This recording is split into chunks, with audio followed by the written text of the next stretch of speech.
Tennessee Civil War 150 is made possible in part by Tennessee Civil War National Heritage Area and by First Tennessee Foundation. Steal away home. I ain't got long to stay.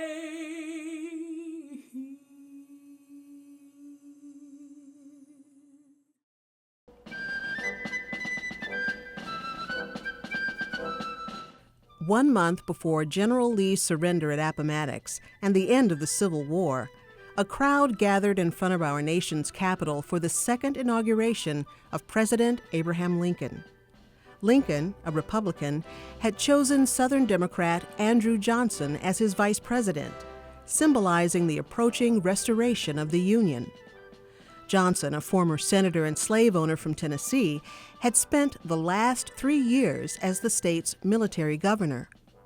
In attendance that day was abolitionist leader Frederick Douglass, whose first glimpse of Johnson would tell him everything he needed to know about the East Tennessean. There are moments in the lives of most men when the doors of their souls are open, and unconsciously to themselves, their true characters may be read by the observant eye. It was at such an instant when I caught a glimpse of the real nature of this man, which all subsequent developments proved true. I was standing in the crowd when Mr. Lincoln pointed me out to him. The first expression which came to his face, and which I think was the true index of his heart, was one of bitter contempt and aversion. Seeing that I had observed him, he tried to assume a more friendly appearance, but it was too late. Whatever Andrew Johnson may be, he is no friend of our race. In his address, President Lincoln promised to bind the wounds of the divided country with malice toward none and charity for all. Powerful words which failed to move one audience member. Just a few weeks later, well-known actor and Confederate sympathizer John Wilkes Booth would murder Lincoln, placing Johnson in the White House and in charge of Southern Reconstruction.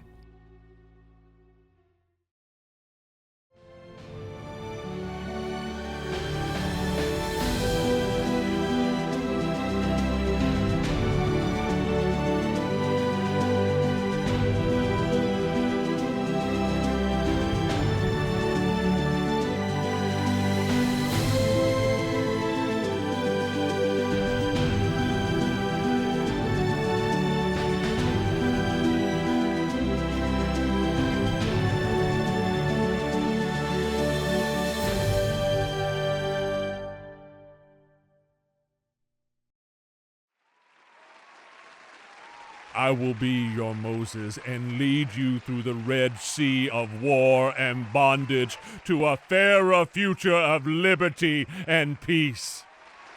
I speak now as one who feels all who love equal rights, his friends. He was so adamant against African Americans getting any equal rights at all that Lincoln became annoyed with Johnson. Johnson is, in my book, outright anti-black. He's pro-slavery all the way. So when he made that speech, "I'll be your Moses" to the blacks in Nashville, remember, he's speaking politically. He can't say, "I'm against slaves being free." But we must remember that Andrew Johnson's attitude was the attitude of many people across the United States. As one writer said, you could legislate laws, but you can't legislate people's hearts. Privately harboring contempt for freedmen, Andrew Johnson had for years publicly declared his hatred for the wealthy plantation owners who had chosen secession rather than risk losing their slaves. Robbery is a crime. Rape is a crime. Treason is a crime, and crime must be punished. When Johnson becomes the president of the United States, the radical Republicans believe they have someone we can work with in Johnson. They've had issues with President Lincoln. Lincoln has been a roadblock in the path of radical Reconstruction in the South. Johnson's on record, "I am your Moses," to the Tennessee freed people. His statements of punishing traitors in the South. Little did they know that Johnson would be much worse than Abraham Lincoln. Andrew Johnson was part of the slaveocracy.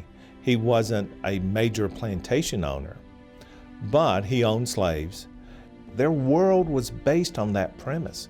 So much of it, not just political power, but their culture, their own identity. So that's hard to move away from. When he gets to the presidency, blacks go to see him.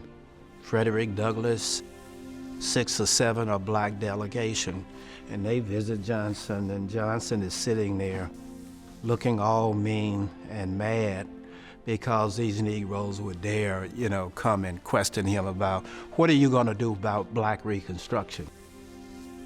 We think blacks ought to have equal rights, and they also ought to have the suffrage, that is, the right to vote.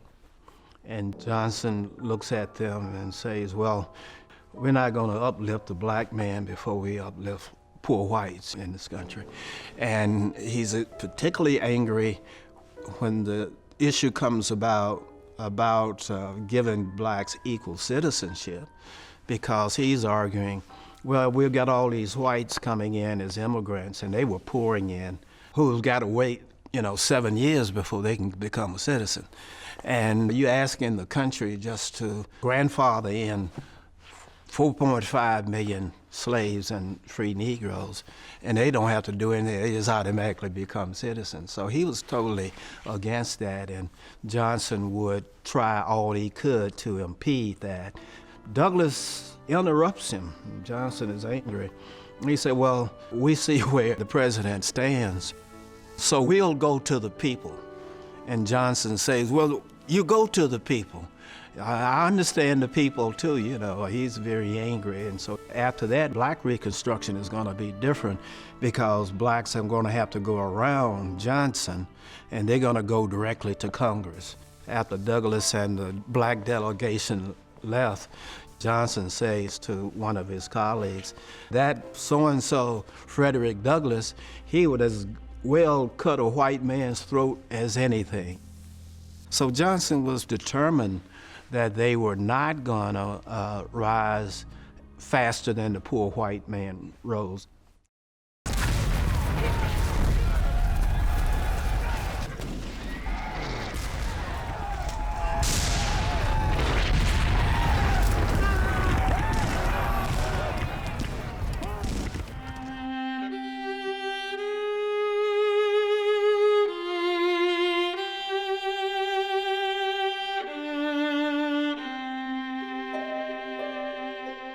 Tennessee, like much of the South, had been devastated by the war. Farms and homes had been pillaged by foraging armies. Infrastructure had been destroyed.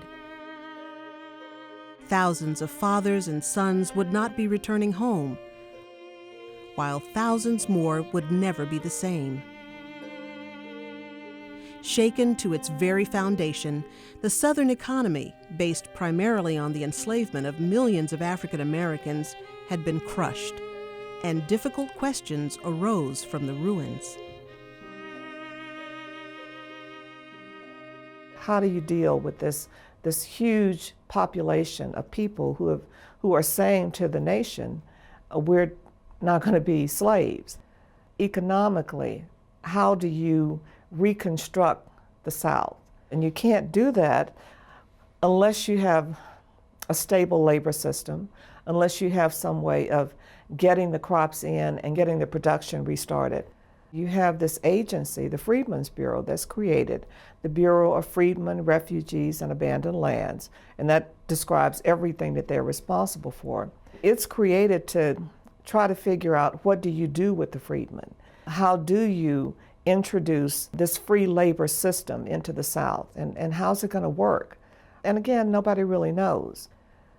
The plan was just for 1 year to provide the kinds of immediate things that they needed: food, shelter, medical assistance, legal assistance. The Freedmen's Bureau kind of evolves and takes on different roles over time as it becomes necessary to negotiate land deals, work contracts. But that doesn't necessarily mean that all of the people who are involved in this process are people who are thinking in terms of what is in the best interest of the freed people. And what that eventually results in is the exploitation of black labor. The Civil War left so many blacks without mothers and fathers before the age of 18. Remember, many of these people are split up on farms and plantations. Their mothers and fathers gone somewhere else. And so they had an apprenticeship program, and that apprenticeship program allowed farmers to gain an apprenticeship certificate for homeless or orphan black children, and they could keep them until they were 18 years of age. And so they were practically slaves. If you look at the Freedmen's Bureau records, if you look at court papers, you see cases where children who had once been slaves on a plantation, they turn up in court records as now being indentured to the owner of that plantation, and the owner of the plantation saying the parents abandoned the child.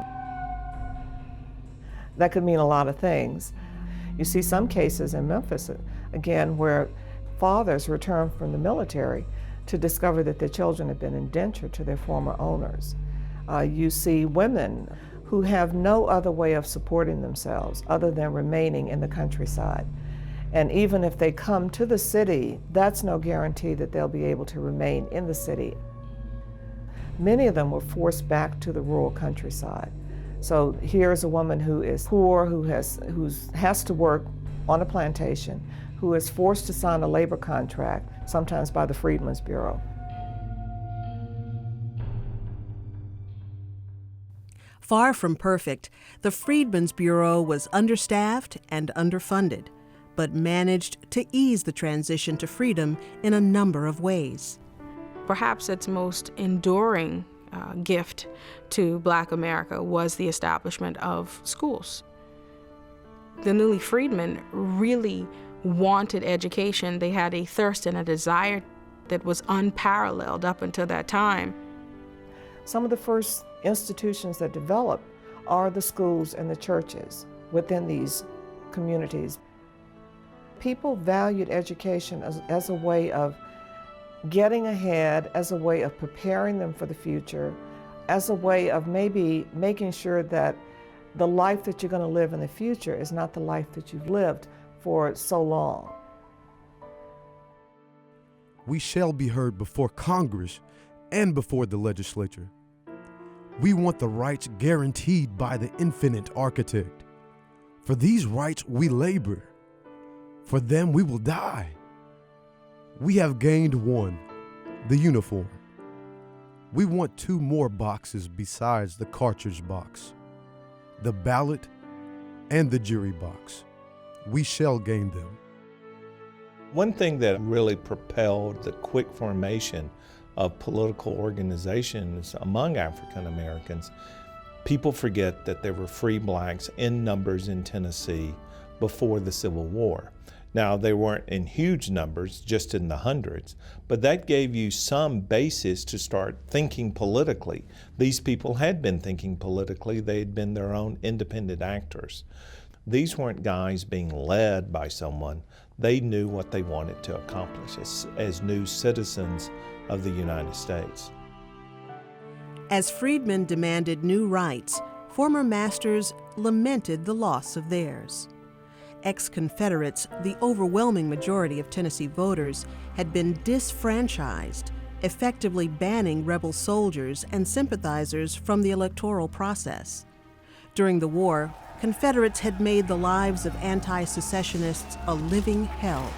Now the Unionists, hungry for revenge, were in control of state government.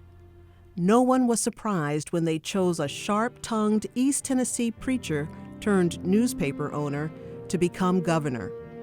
William Ganaway Brownlow earned his nickname, the Fighting Parson, through years of scathing editorials aimed at secessionists, his old political foe, Andrew Johnson, and anyone else who disagreed with him. Imprisoned and later forced to leave the state by Confederate authorities, Brownlow was widely considered the most hated man in Tennessee. The best way to characterize William Brownlow's governing style in Tennessee is to look at his newspaper. When Brownlow returned to Knoxville with the Union Army in August 1863, he quickly reset up his newspaper.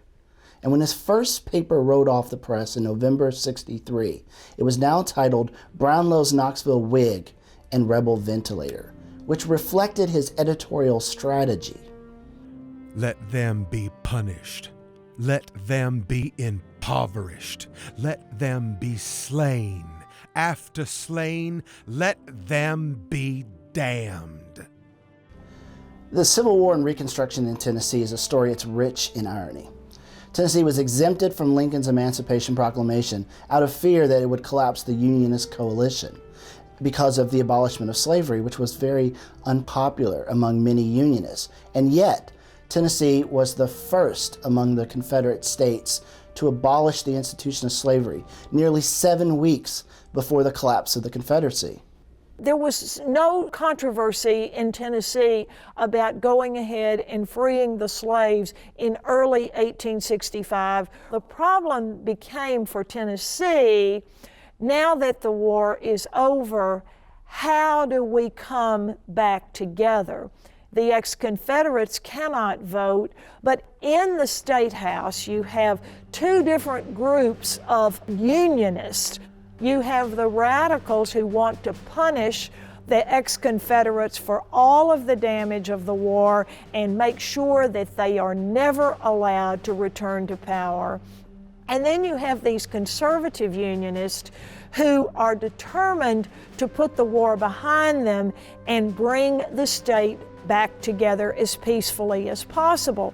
The conservative Unionists felt like these people were our neighbors, the war is over and done with, we freed the slaves, let us bring our state back together. So you began seeing a tremendous tension between Governor Brownlow and some of the more conservative members of the Tennessee General Assembly. Tensions stretched far beyond the confines of the capital.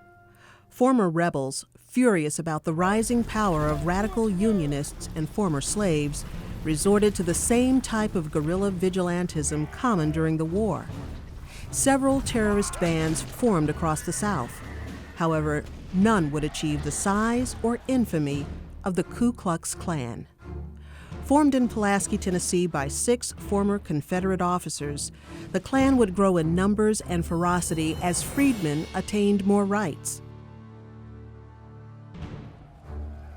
They were hell-bent on targeting radicals, whether they were white or black. They're usually seen as targeting blacks. But they also targeted white radicals, assassinated a Tennessee senator, Senator Case. But night riders weren't the only source of violence. Racial tension increased across the state as freedmen crowded into urban areas. In May 1866, the simmer came to a boil in Memphis.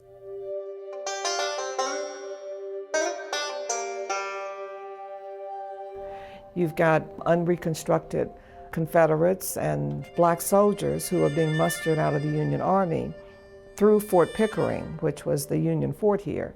So you've got a growing number of black soldiers who are in the fort, but also in the community as a whole. And you've got this conflict that's developing. And then there's a confrontation on the street, and it kind of bubbles up into a major, major riot, a massacre, really.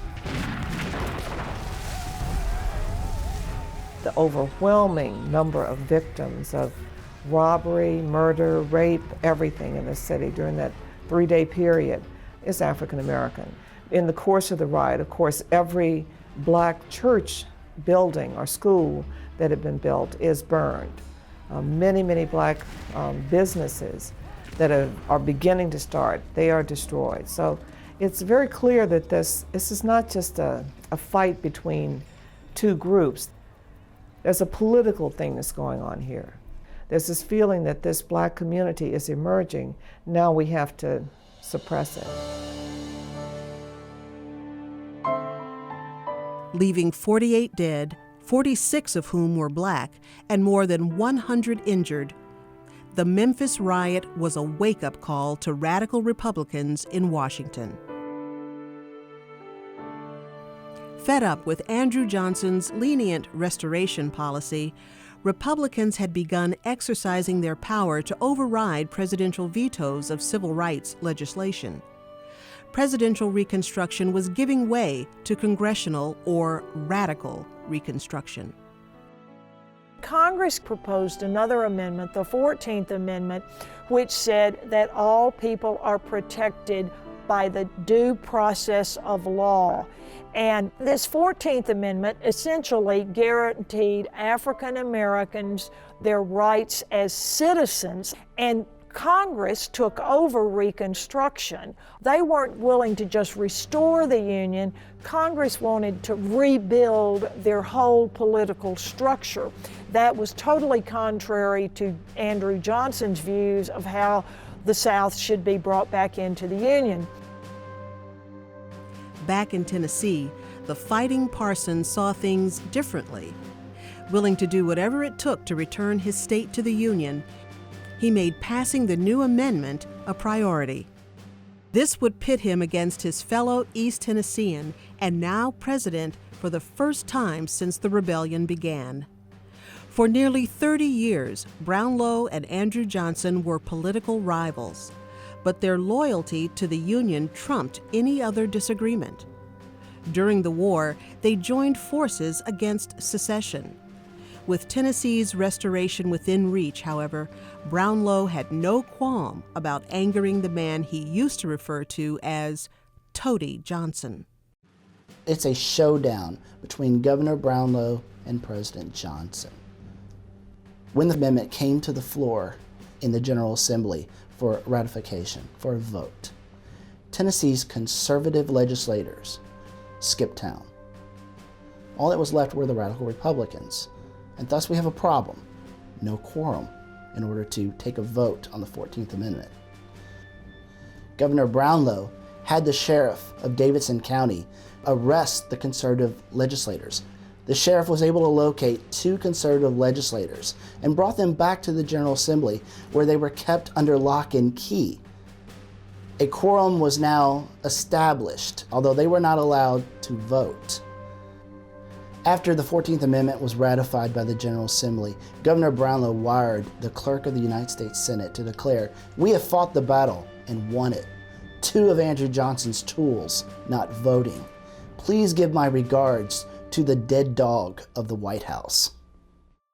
Tennessee was welcomed back into the Union, but the Fighting Parsons' heavy-handed tactics were taking a toll on radical rule. Many of his supporters were beginning to align themselves with the conservatives. With elections approaching and radical support dwindling, Brownlow was convinced by his colleagues to extend voting rights to the freedmen. Now is the time for Tennessee to show to the world that she belongs to the advance guard on the great question of equal suffrage. Without their votes, the state will pass into disloyal hands, and a reign of terror will be the result. Brownlow did not believe that blacks and whites should be equal. But Brownlow is an opportunist, and Brownlow is a practical politician as much as Lincoln is. And Brownlow knows his political success is based upon whether he can keep control of Tennessee. And the one way to do that is to enfranchise Negroes. In February 1867, Tennessee became the first rebel state to allow black men to vote. This further infuriated most Tennesseans, including many radicals, but the ballots of 40,000 pro-Union freedmen would ensure Brownlow's re-election, continued radical rule, and bloodshed. That really was the straw that broke the camel's back. Once black suffrage is a reality in Tennessee, the Ku Klux Klan's numbers multiplied. Lawlessness pervaded large portions of middle and western Tennessee. 3 months after black enfranchisement, former Confederate General Nathan Bedford Forrest, the Wizard of the Saddle, became Grand Wizard of the KKK. Famous for his success as a cavalry commander and infamous for the massacres of black Union soldiers at Fort Pillow, Forrest publicly denied his involvement with the Klan while defending its purpose. There was a great deal of insecurity felt by the Southern people. There were a great many Northern men coming down there, forming leagues all over the country. The Negroes were holding night meetings and were going about and becoming insolent. And the Southern people all over the state were very much alarmed. I think this organization was got up to protect the weak, with no political intention at all. Contrary to Forrest's claim, returning Democrats to power was its primary goal, and efforts to reach that goal, using intimidation, terrorism, and cold-blooded murder, intensified with black suffrage. They took me from the house and stripped me and whipped me with a strap of leather with a buckle on the end, striking me 175 licks. This Klan asked me if I was a radical. They told me that no colored man should vote in the presidential election, that they should be killed first. I do not believe that any colored or white Union man is safe. The Klan which whipped me told me to take my bloody shirt and carry it to Brownlow. Tennessee's readmission to the Union in 1866 exempted it from further federal Reconstruction, which also meant the loss of federal troops. The fighting parson was in desperate need of someone to fight the Klan. Brownlow's answer to the Ku Klux Klan was his own Radical State Guard, which he put together in 1867. Their mission was simple: go out and find the Ku Klux Klan, arrest them. The problem is that once the State Guard was assembled, the Ku Klux Klan wisely went into hiding. While effective, keeping the State Guard in the field was expensive, a problem compounded by the enormous debt Tennessee accumulated as a result of the war. In a lethal game of cat and mouse, as soon as the troops were withdrawn, night riders returned with a vengeance. Things were so bad in Tennessee that we were very near having a little internal war within our own state. The situation here was so bad with the Klan's harassment of freedmen and indirect harassment of Governor Brownlow that John McCormick Lee, a very conservative unionist, went to Washington and met with President Johnson, saying the fact that Brownlow refuses to let any of the ex-Confederates vote is creating a very volatile situation. President Johnson was unable to step in by that point. He had his own personal problems to contend with in Washington. This is one of the last great battles with slavery. Driven from the legislative chambers, driven from the field of war, this monstrous power has found a refuge in the executive mansion. Nobody can question it. Andrew Johnson is the impersonation of the tyrannical slave power. In him, it lives again. The conflict between President Andrew Johnson and Congress was inevitable. Congress felt that he was far too lenient on his fellow Southerners, and he felt that Congress was too hard. So the showdown really began when Congress passed the Tenure of Office Act, saying that the President of the United States could not fire anyone from his cabinet without the expressed approval by the United States Congress. And Johnson had been at odds throughout his presidency with his Secretary of War, Edwin Stanton, and Johnson fired him. So the House of Representatives promptly drew up impeachment charges against President Johnson for violation of the Tenure of Office Act. The act to remove Secretary Stanton was designed to lead to impeachment, because what president could not fight against such a law that he could not remove his own cabinet officers without congressional approval? It was a step across the line of separation of powers. So this is where constitutional scholars look at Johnson and say, well, maybe he wasn't a great president, but he was right to stand up for the presidency in that whole dispute, because the radical Republicans had gone too far. Johnson's impeachment proceedings, the first in U.S. history, dragged on for most of the spring in 1868. The final vote could not have been much closer. He missed being impeached by just one vote. The two congressmen from Tennessee voted for acquittal. One of those congressmen was Johnson's son-in-law. Johnson's battle to remain in Washington was over, but back in Tennessee, the battle with the Klan was raging. Reports of violent raids across the state led Governor Brownlow to reassemble his militia. The Fighting Parsons' orders to exterminate the KKK were met with threats of all-out war from the wizard himself. If they go hunting down and shooting these men, there will be war, and a bloodier one than we've ever witnessed. I have told these radicals what they might expect in such an event. I have no powder to burn killing Negroes. I intend to kill the radicals. And if trouble should break out, not one of them would be left alive. In spite of death threats, Brownlow redeployed the militia, sending the Night Riders temporarily back into the shadows.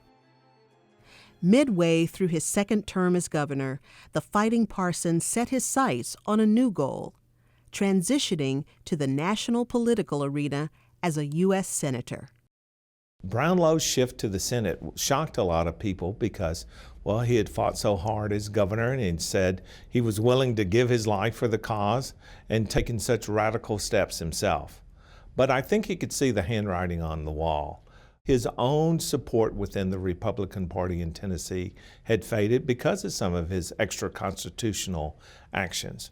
Also, I think he understood that maybe the federal government was not worried about Tennessee. They had southern states with bigger issues than Tennessee at that time.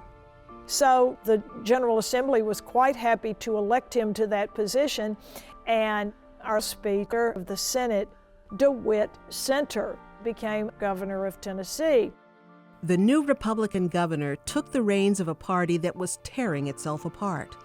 Governor Center, a moderate, watched helplessly as radical Unionists, which included the freedmen, and conservative factions, who were rebel sympathizers, became further polarized.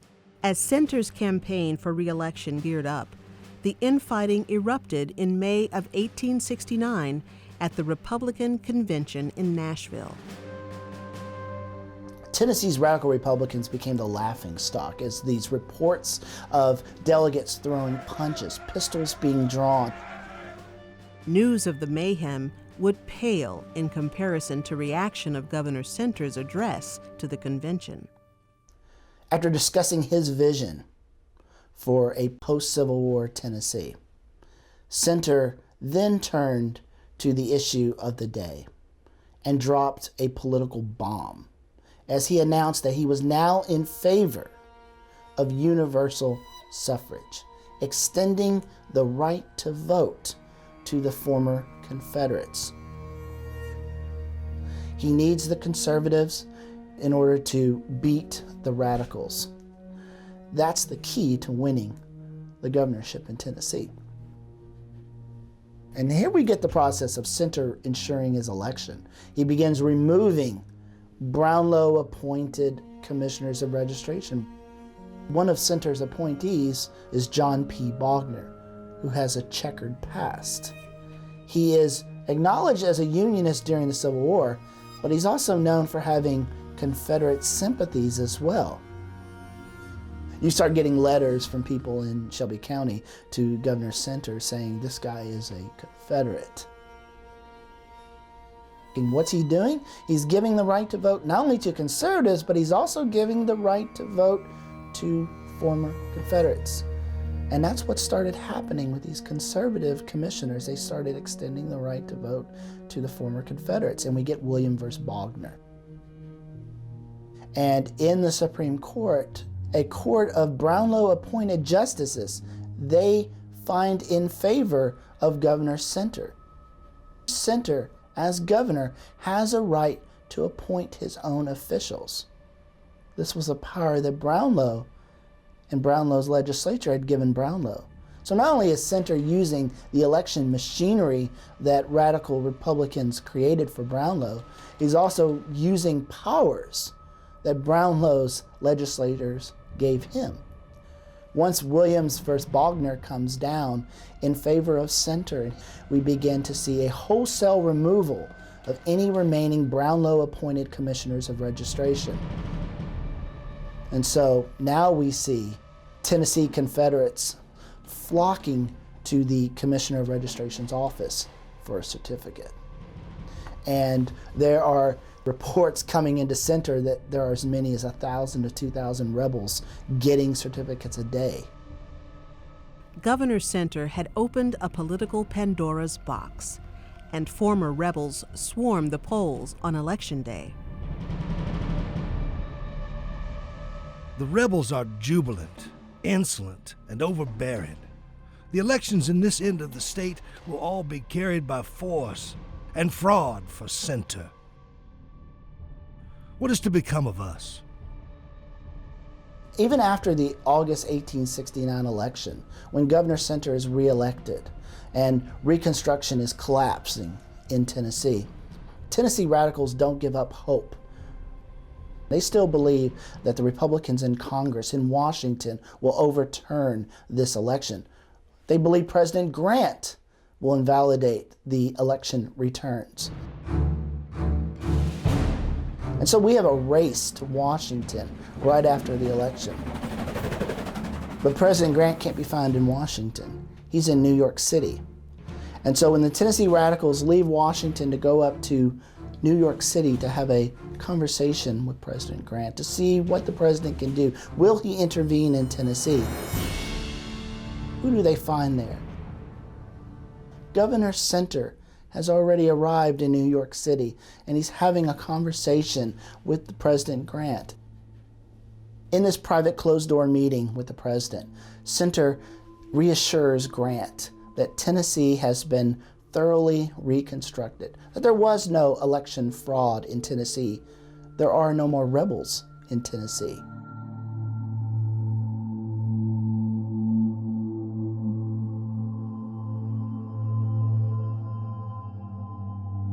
Pleas from Tennessee radicals for federal intervention received little support from President Grant or Congress.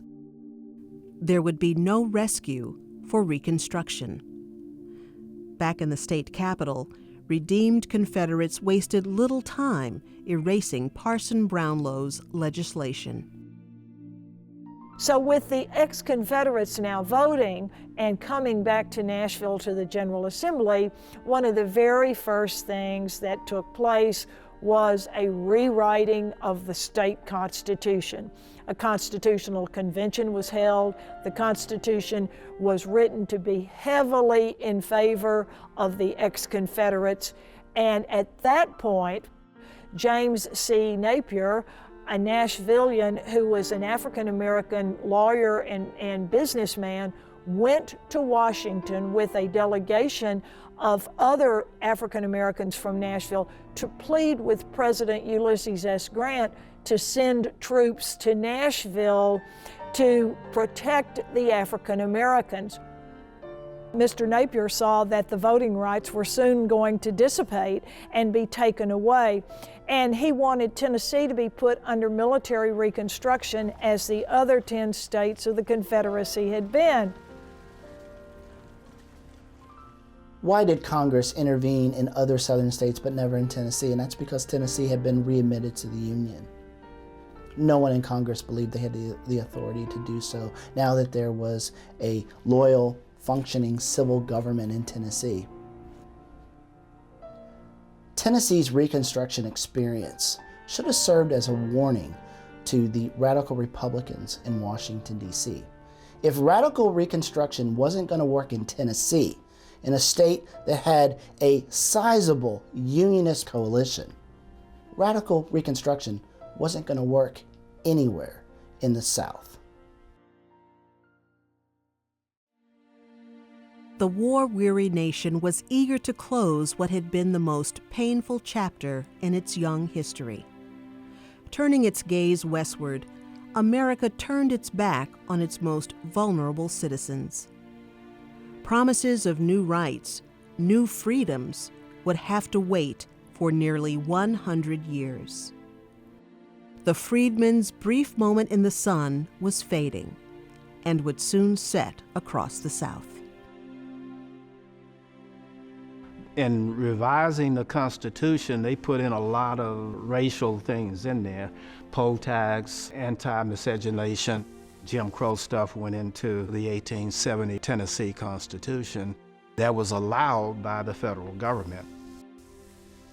The failure of Reconstruction made the federal government a co-conspirator in the establishment of Jim Crow in the United States. Insult was added to injury in 1871 when Governor Center was succeeded by John Calvin Brown, a former Confederate general and leader of the Ku Klux Klan. The Klan dispersed to some degree after ex-Confederates came back to power, but just because the Klan disintegrated did not mean this pervasive racism and resentment towards the former slaves was ended. Indeed, that racism and tremendous resistance to equality continued to live on. Throughout the 1870s and 80s, across the South, African Americans continued to lose more and more ground economically, politically, in every way. The ex-Confederates, before the Civil War, had wealth because of land and slaves. Now they've lost their slaves, but they haven't lost their land. The wealthiest, most elite landowners were able to come back to their former position and status in the state. The way that they were able to do this was by instituting, as a substitute for slave labor, sharecropping labor. The whole labor process after the Civil War for free people goes through stages. You know, at first it's that contract that the Freedmen's Bureau is helping to negotiate. Then you start to see in some of the labor contracts something that approaches what we'll eventually call sharecropping. Because I was a slave, I don't own any land. I don't own a home. I don't own much of anything. For 20 years, I had been a slave. I'd been involved in agricultural labor, but you can't farm without land. And because one of the failures of the Freedmen's Bureau was its efforts to redistribute abandoned and confiscated lands because they were reclaimed by their Confederate owners, you find that freed blacks' only recourse is to become a part of the system where I get to farm your land, and in exchange, you are promised a portion of my harvest, which sounds really good, but I don't have any power in that. One, I have to farm your land. Two, I need supplies to farm your land, which means I probably am running up a credit with you. Three, you're the one that's keeping track of the credit. And four, I'm gonna probably have to sell my crop to you anyway, and you're gonna tell me what it's valued. You're gonna take whatever portion of it that you want, and I might be upside down at the end of every season, which means that instead of you owing me, I now owe you. And attached to that, this horrible cycle of debt is really the perilousness of agriculture and farming, because I can't guarantee a good season. I can't guarantee there's not going to be a drought, there's not going to be a rain, there's not going to be a bug that comes in and swallows up the crop. Sharecropping was a terribly unfair, cruel institution. The sharecroppers were never able to make enough money to buy pieces of land, and thus they were held to the land in a situation not unlike slavery. Another thing to include in that is everybody was hurt because in some places in Tennessee, Mississippi, and so on, the majority of sharecroppers were white. Poverty was stalking the South after Reconstruction among whites and blacks, but it was worse among black sharecroppers because now they had no political rights, they had no economic rights whatsoever. Seeing no future for themselves in an unreconstructed South, thousands of African American Tennesseans left the region as part of the Black Exodus. Benjamin Pap Singleton, a former slave from Davidson County, really led that exodus.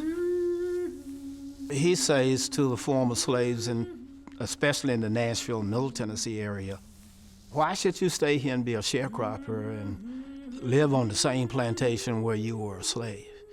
You know, if you live on the same farm and same plantation where you were a slave, nothing is going to change. Singleton goes around to these country band camps telling people, you know, you need to have your own land, whether you were black or white. The real commodity in those days and time was a piece of land. And a Homestead Act was passed in 1862, and there's plenty of land out west. And so we estimate maybe 25,000 or more went west on what we call the Black Exodus between 1869 and 1881. Thousands of colored people, unable to endure the intolerable hardships, injustice, and suffering inflicted upon them by a class of Democrats in the South, had, in utter despair, fled panic-stricken from their homes and sought protection among strangers in a strange land. Thousands more were congregating along the banks of the Mississippi, hailing the passing steamers and imploring them for a passage to the land of freedom, where the rights of citizens are respected and honest toil rewarded by honest compensation. The very air was burdened with the cry of distress from American citizens flying from persecutions which they could no longer endure. The federal government did a very poor job in supporting the Black Exodus. In fact, they had a congressional hearing, and they were opposed to it. They were finding ways to stop blacks from going into Kansas and into Oklahoma and into Nebraska and Iowa and those places where you could get free land, because whites were objecting. We don't want any competition, and now you're going to send 4 million slaves out here to be homesteaders.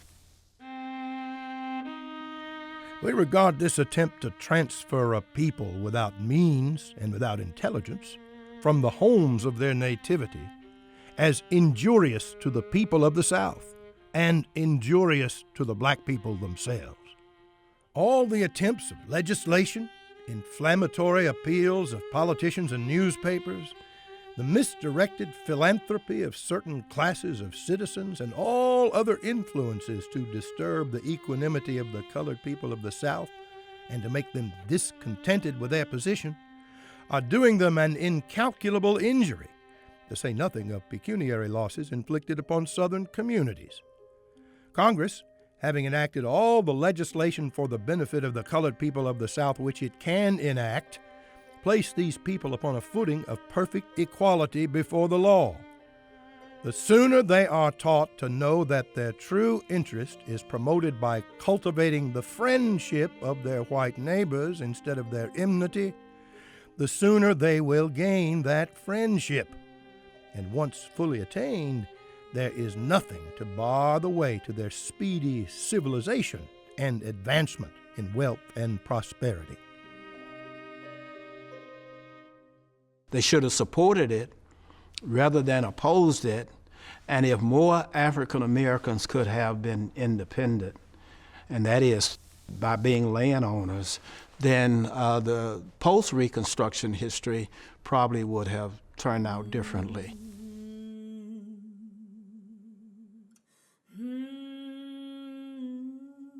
Reconstruction in Tennessee is the great missed opportunity. The state had suffered so much during the Civil War period. We all know the major battles. We all know the hundreds of thousands who were affected directly by the war. It just scarred families for generations.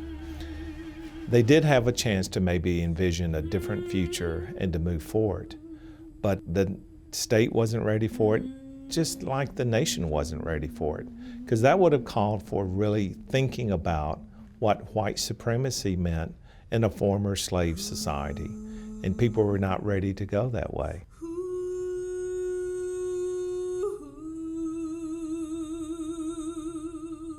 They think about it as a failure because integration didn't happen and we still had segregation, and Jim Crow would come and sharecropping was almost as bad as slavery.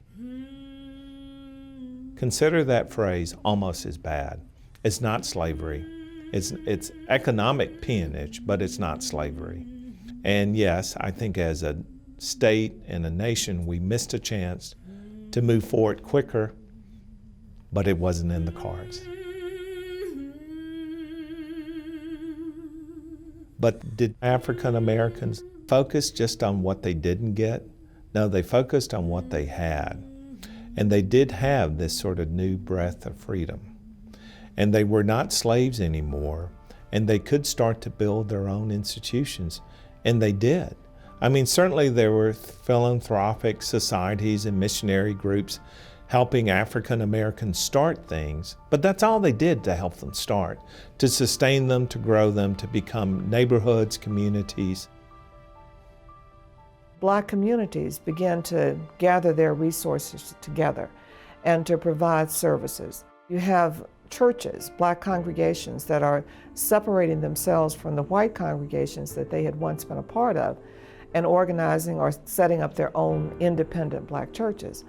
They want to construct their own building, but they start to worship first in what's called a brush arbor. They hold all kinds of fairs and bake sales and everything to raise money. They even raise money to provide for the services of a doctor for African Americans in this community. And that's pretty much what you saw happening, how communities, the black community itself in Memphis, and I'm sure Nashville as well, begins to gather together to provide for some of these services.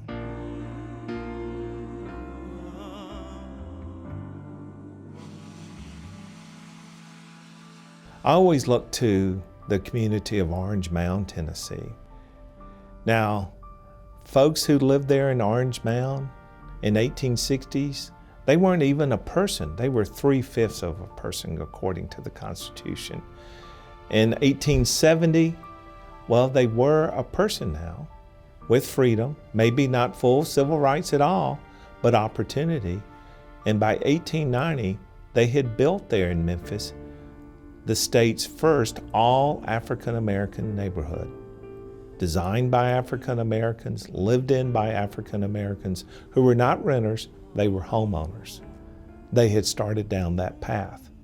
Now, what a transition for those individuals in 1860 who were 3/5 of a person. They were now a property owner. It's amazing that in spite of every adversity, which seems like every single block being stacked up against you, that there are blacks who come out of this period who are able to create a world for themselves, to create opportunities for their families.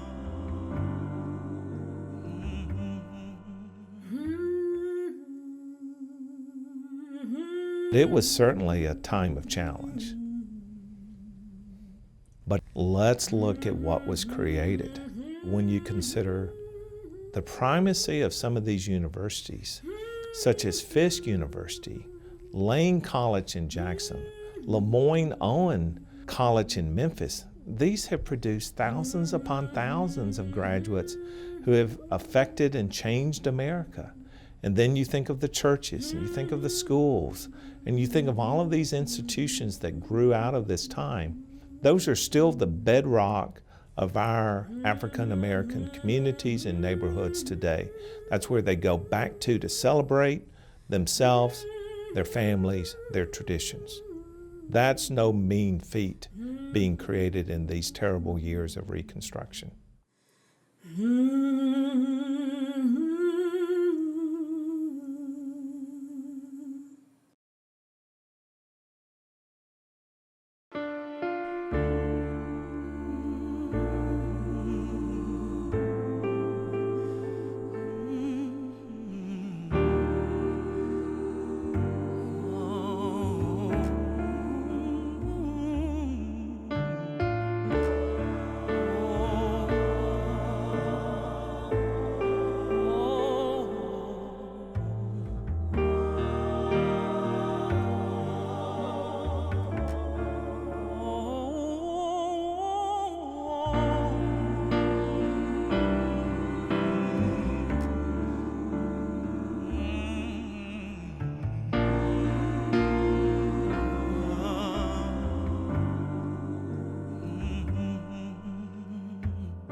Tennessee Civil War 150 is made possible in part by Tennessee Civil War National Heritage Area and by First Tennessee Foundation.